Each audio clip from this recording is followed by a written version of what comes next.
ನಿಮ್ಮ favourite serials ಈಗ ಟಿವಿಗಿಂತ ಮುಂಚೆ ಸನ್ ನೆಕ್ಸ್ಟ್ ಆಪ್ ನಲ್ಲಿ ಜಾಲಿಯಾಗಿ ಎಲ್ಲರಿಗಿಂತ ಮುಂಚೆ ನೋಡಿ. ಈಗಲೇ ಸನ್ ನೆಕ್ಸ್ಟ್ ಆಪ್ ಡೌನ್ಲೋಡ್ ಮಾಡಿ ಮತ್ತು ಸಬ್ಸ್ಕ್ರೈಬ್ ಮಾಡ್ಕೊಳ್ಳಿ. ಅಮ್ಮ,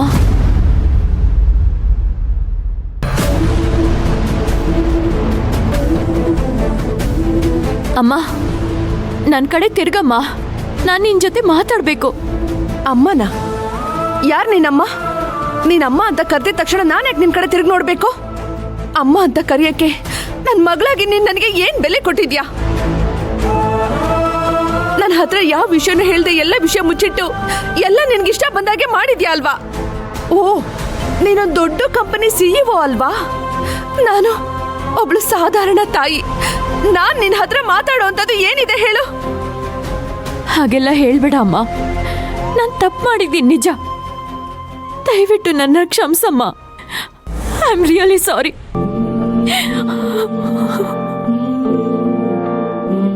ನಿನ್ನ ಹತ್ರ ವಿಷಯ ಮುಚ್ಚಿಟ್ಟು ತಪ್ಪು ಮಾಡಿದೆ. ಆದ್ರೆ ಮಗಳಾಗಿ ನಿನಗೆ ಮತ್ತೆ ಟೆನ್ಷನ್ ಕೊಡೋದಿಕ್ ನನ್ನ ಮನಸ್ಸು ಒಪ್ಪಲಿಲ್ಲ ಅಮ್ಮ.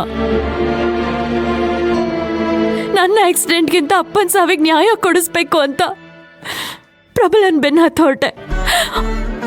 ಆಗ ಅವನು ರಾಮ್ ಸರ್ಗೆ ವಿಷ ಹಾಕಿ ಕೊಲ್ಲಕ್ ಹೊರಟ ಪ್ರಯತ್ನ ನನಗೆ ಗೊತ್ತಾಯ್ತು. ನನಗೆ ಶಾಕ್ ಆಯ್ತಮ್ಮ. ಅದನ್ನ ಅರಗಿಸ್ಕೊಳಕ್ಕೆ ನನಗೆ ತುಂಬಾ ಕಷ್ಟ ಆಯ್ತು. ಅಂತ ವಿಚಾರ ಎಲ್ಲ ನಿನ್ ಮುಂದೆ ಹೇಗಮ್ಮ ಬಂದು ಹೇಳಕ್ಕಾಗತ್ತೆ? ನಿನ್ನೆ ನೀನ್ ಹೇಳಿದ್ದೆಲ್ಲ ಸರಿ ಅಮ್ಮ. ನಿನ್ ಜಾಗದಲ್ಲಿ ಯಾವುದೇ ತಂದೆ ತಾಯಿ ಇದ್ರು ಅದೇ ರೀತಿ ನಡ್ಕೊಳ್ತಿದ್ರು. ರಾಮ್ ಸರ್ಗೆ ಏನಾದ್ರೂ ಹೆಚ್ಚು ಕಡಿಮೆ ಆದ್ರೆ, ಅವ್ರ ಜೀವಕ್ಕೆ ಅಪಾಯ ಆದ್ರೆ ಮುಂದೆ ನನ್ನ ಜೀವನ ಹೇಗೆ ಅಂತ ನೀನ್ ಟೆನ್ಷನ್ ಮಾಡ್ಕೋತಾ ಇದ್ಯಾ. ಅದ್ ಸರಿಯಾಗೇ ಇದೆಯಮ್ಮ. ಆದ್ರೆ ಈಗಾಗ್ಲೇ ಸತ್ ಹೋಗಿರೋ ನಿನ್ ಮಗಳ ಜೀವ ಮತ್ತೆ ಹಾಳಾಗೋದಿಕ್ಕೆ ಹೇಗ್ ಸಾಧ್ಯ?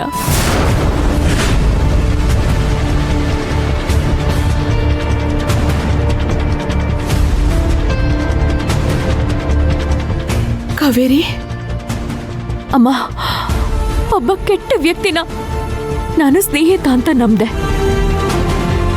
ಆದ್ರೆ ನನ್ನ ನಿಷ್ಕಲ್ಮಶ ಸ್ನೇಹಕ್ಕೆ ಅವನ್ ಏನ್ ಮಾಡ್ದ? ಅವನ್ ಮಾಡಿದ ದ್ರೋಹಕ್ಕೆ ನನ್ನ ಜೀವನನೇ ಸರ್ವನಾಶ ಆಗೋಯ್ತು.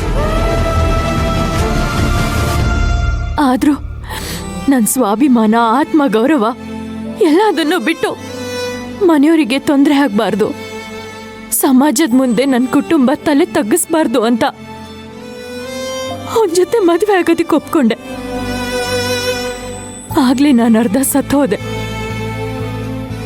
ಆಮೇಲೆ ಜಾತಕ ದೋಷಕ್ಕೆ ಕಾರಣಕ್ಕೆ ಅವನು ನನ್ನನ್ನ ಮದುವೆ ಮಂಟಪದಿಂದ ಬಿಟ್ಟು ಹೋದಾಗ ಪೂರ್ತಿ ಸತ್ತೋದೆ.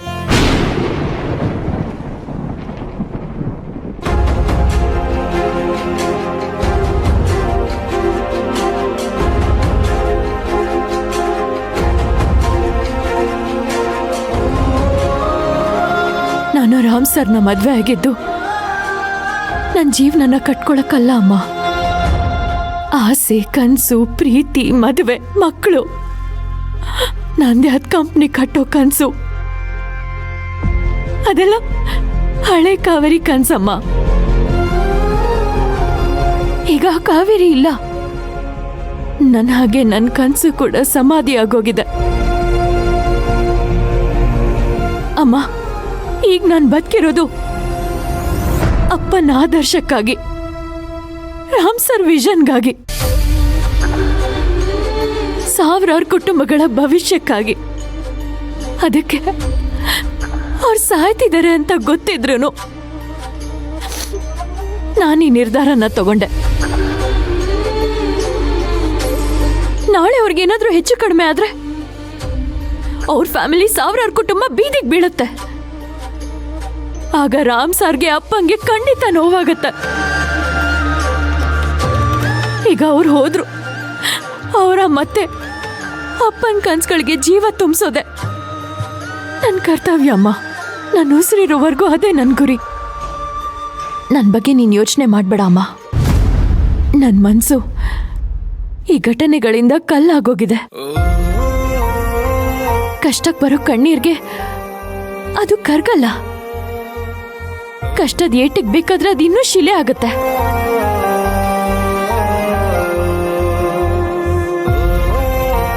ಕ್ಷಮಿಸಮ್ಮ ಪ್ಲೀಸ್.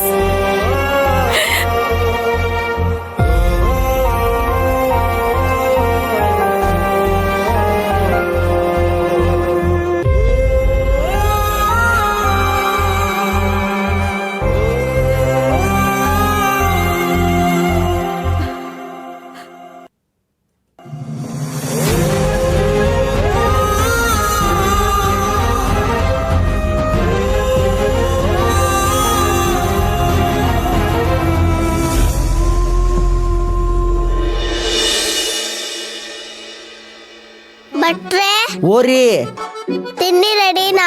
ತಂದಿನ್ರಿ ಬಂತು ಹಾ ಅಲ್ಲೆಲ್ಲೆಲ್ಲೆಲ್ಲೆಲ್ಲೆಲ್ಲೆ ಹಾ ಬಿಚಿ ತಿಂಡಿ ಟಂಟಡನ್ ಹಾ ಹಾ ಅಲ್ಲೇ ಹಾ ತಗೋರಿ. ನಾ ತಿನ್ನಿಸ್ಲ್ರೆ? ಹಾ ವೆರಿ ಗುಡ್. ಹಾ ಭಟ್ರೆ ಓರಿ ಏನ್ ಮಾಡ್ತಿದ್ದೀರಾ? ಅದು ಹೊಟ್ಟೆ ಭಾಳ ಹಶ್ವಾಗಿತ್ರಿ, ಅದಕ್ಕೆ ತಿಂಡಿ ತಿನ್ನಾಕತ್ತಿದ್ದೀನ್ರಿ. ಅಬ್ಬಬ್ಬಬ್ಬ ತಿನ್ಸಾಕತ್ತಿದ್ದೀನ್ರಿ. ಸರಿ, ನಾನ್ ತಿಂಡಿ ತಿನ್ನಿಸ್ತೀನಿ. ಹಾ ರೀ. ನೀವ್ ಅಡ್ಗೆ ಮನೇಲಿ ಏನಾದ್ರೂ ಕೆಲಸ ಇದ್ರೆ ನೋಡ್ಕೊಳ್ಳಿ, ಹೋಗಿ. ಹಂಗಂತೀರ? ಆತ್ರಿ. ಹಾ ಭಟ್ರೆ, ಓರಿ ಮಧ್ಯಾಹ್ನಕ್ಕೆ ಅಡ್ಗೆ ಏನ್ ಮಾಡ್ತಿದ್ದೀರಾ? ಅದ್ರ ಪನ್ನೀರ್ ಗ್ರೇವಿ, ರೋಟಿ, ಫ್ರೈಡ್ ರೈಸ್, ಆಮೇಲೆ ದಾಲ್ ಕಿಚಡಿ ಮಾಡ್ಬೇಕು ಅಂತಿದ್ದೀನ್ರಿ. ಅಯ್ಯೋ, ದಾಲು ಪನ್ನೀರು ತಿಂದು ಬೇಜಾರಾಗ್ಬಿಟ್ಟಿದೆ. ಭಟ್ರೆ, ಕ್ಯಾಪ್ಸಿಕಮ್ ಮತ್ತೆ ಪಾಲಕ್ ಇದ್ಯಾ? ಅದಿಲ್ರಿ. ಹಾಗಾದ್ರೆ ಹೋಗಿ ತಗೊಂಡ್ ಬನ್ನಿ. ಪಾಲಕ್ ಕಿಚಡಿ, ಕ್ಯಾಪ್ಸಿಕಮ್ ಕರಿ ತುಂಬಾ ಚೆನ್ನಾಗಿರುತ್ತೆ. ಆತ್ರಿ, ತರ್ತೀನ್ರಿ, ಹೋಗಿ. ಹಾ ನಿಧಿ, ಮಾಡು ಕಂದ. Very good. ಹೊಟ್ಟೆ ಹಸುವಾಗಿತ್ತಾ ನಿಧಿ ಪುಟ್ಟನ್ಗೆ?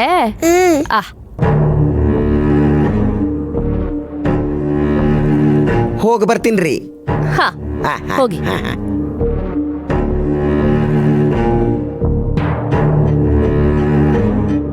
ಯಾಕ್ ನಿಧಿ ಪುಟ್ಟಿ ಒಬ್ಳೆ ಬಂದು ತಿಂಡಿ ತಿಂತಿದ್ಯಾ? ಮಮ್ಮಿ ಪಾಪ ಬರ್ಲಿಲ್ವಾ? ನಂಗೆ ಹಶ್ವಾಯ್ತು, ಅದಕ್ಕೆ ಬಂದೆ. ಓ, ನನ್ನನ್ ಕರ್ದಿದ್ರೆ ನಾನೇ ಬಂದು ತಿಂಡಿ ತಿನ್ನಿಸ್ತಿದ್ದೆ ತಾನೆ? ಸಾರಿ ಅತ್ತೆ, ಹಶ್ವಾಗಿತ್ತಲ್ಲ ಅದಕ್ಕೆ ಮರ್ತೋಯ್ತು. It's okay. ನೆಕ್ಸ್ಟ್ ಟೈಮ್ ನಿಂಗೆ ಏನಾದ್ರೂ ಹಸುವಾದ್ರೆ ಮಲ್ಲಿಕಾತೆ ಅಂತ ಕರೆದ್ಬಿಡು, ನಾನೇ ಬಂದು ನಿನಗ್ ತಿನ್ನಿಸ್ತೀನಿ, ಆಯ್ತಾ? ಪುಟ್ಟಿ, ನಿನಗಿಷ್ಟೊಂದು ಹಸುವಾದ್ರೂ ಮಮ್ಮಿ ಪಾಪ ಯಾಕೆ ಬಂದಿಲ್ಲ? ಅವರಿಬ್ರು ಏನಾದ್ರೂ ಜಗಳ ಆಡಿದ್ರಾ? ಮಮ್ಮಿ ಪಪ್ಪ ಇಬ್ರು ಜಗಳ ಆಡ್ತಿರ್ತಾರೆ. ನಾನು ಹೋದ್ರೆ ಸೈಲೆಂಟ್ ಆಗ್ಬಿಡ್ತಾರೆ. ಪಾಪ ಪಪ್ಪ ಏನು ಹೇಳ್ದಾನೆ ಸುಮ್ಮನಿರ್ತಾರೆ.